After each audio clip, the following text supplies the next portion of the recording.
Zoom na po natin kagad-agad si Ginoong Arnel T., ang presidente po ng LPG Marketers Association at presidente siyempre ng kumpanyang Regasco. Kong, magandang umaga po sa inyo. Magandang umaga po, kasama Alvin at sino po ba kasama natin dyan? Wala, soloista ko. Okay. Mamaya pa si Vigor niya, nagmi-makeup eh. Unahin natin yung sa presyo kasi bago pa pala inanunsyo itong mukhang potensyal na sobrang laking dagdag presyo, marami nang nagtaas presyo.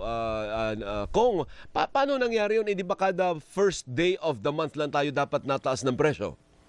Opo, yun po yung usual dapat. Pero sabi ko nga po nung nakaraang araw, this season, which is itong Marso at April, magkakaroon po ng panibagong sistema dahil nakiusap po ang Department of Energy, kami po ay binigyan ng notice na kung po pwede namin staggered yung pagtaas ng LPG dahil doon sa aming submission ng aming mga datos at saka yung mga tinatawag naming bill of lading at saka mga kontrata, nandun po naka-indicate na po yung shipping cost na napakataas. Kaya nga ang sabi ng DOE, kung maaari gawin nating staggered para...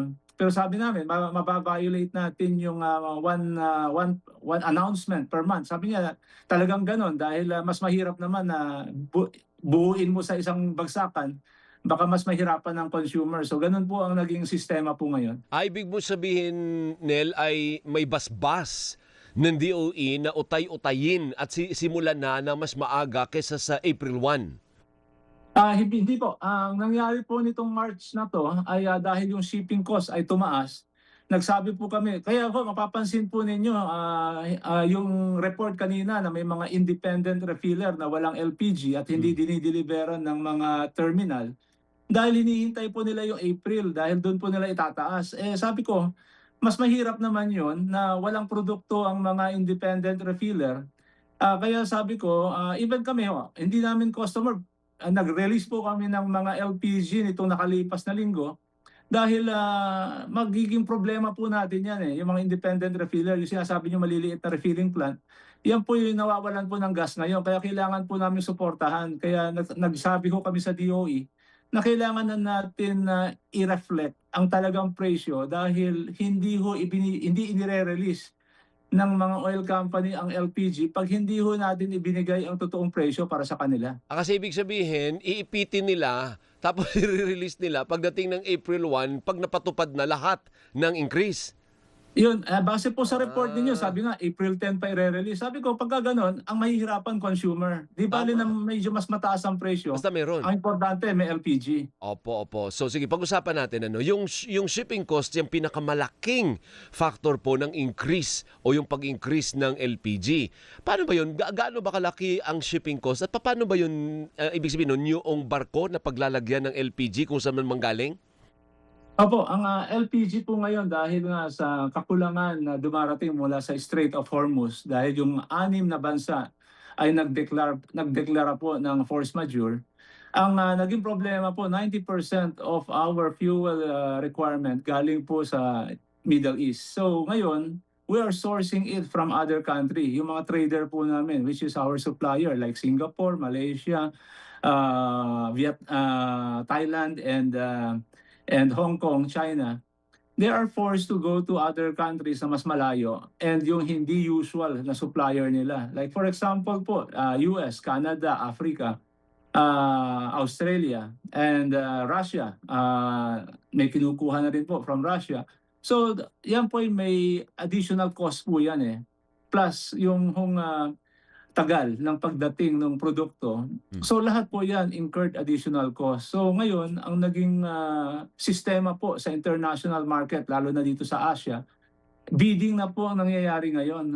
Kung kami gustong bumili, we have to go to one supplier and register. Tapos magbibid po kami. Marami po kaming ibang bansang kalaban.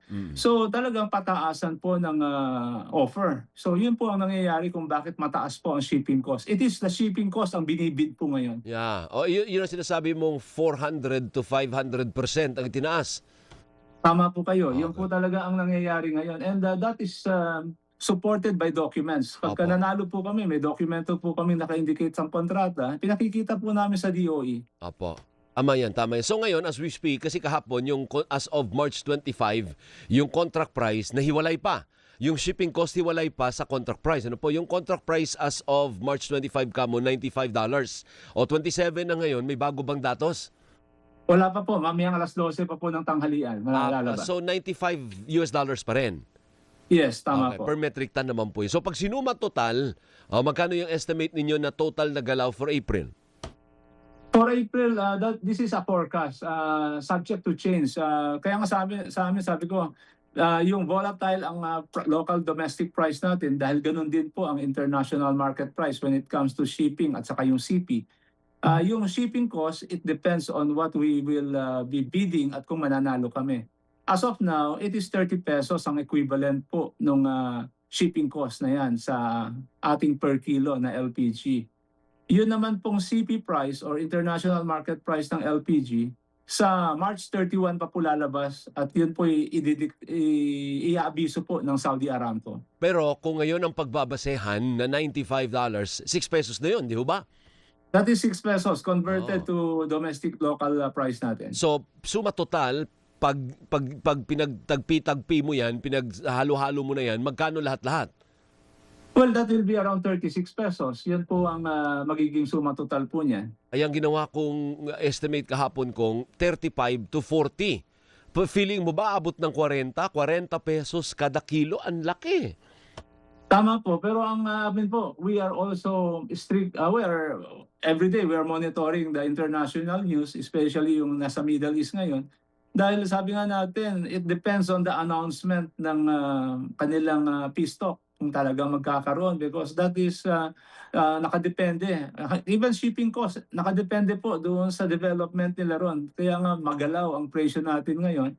Kaya kami man, basta ang direktiba sa amin ng Department of Energy na aming sinusundan ngayon is from day to day, we have to enter into a contract of any available product na nandito po sa Asia, get that product para magkaroon tayo ng buffer. Yun po ang direksyon sa amin eh. Whatever the price will be, as long as i-report sa DOE, supported by documents, yun po ang ginagawa namin ngayon dahil yun po ang only way para makakuha tayo ng sapat na stock so that hindi tayo ma-run out na kagaya ng India and Vietnam. Yun ang susunod kong tanong. Are we going to run out of LPG? Sa palagay mo nyo, magkakaubusan ba tayo ng LPG sa mga susunod na linggo? Hindi po. Tayo po ay meron na pong 30 to 35 days of inventory.